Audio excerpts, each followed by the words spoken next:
Something I thought that I would make mention to those with air conditioners. Anytime you have, or I would say probably a couple, 3 times a year, maybe more than that, to clean the condenser out, especially in this extreme heat that we're having now. These condenser cores can get dust built up in them. If you do lawn care, they'll get grass caught up in them. And when they do, they don't transfer heat as readily, causing system pressures to be elevated. End result could be a premature compressor failure. Now you can see it down there. There it is. You can see it down there. There's the compressor.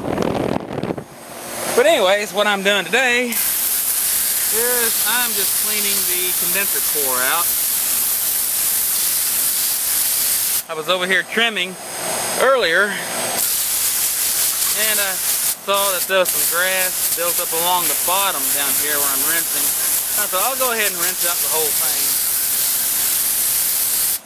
But this will extend the life and increase the efficiency of your AC unit.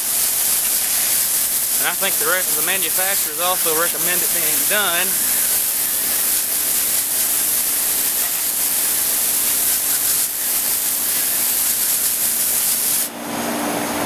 It's not like this really going to help cool the house that much. I think I have an insulation issue. But like I said, you know, it just kind of helps to clean the coils out. And maybe possibly even the ones inside if you can get in with the water hose. I don't know. But thanks for watching.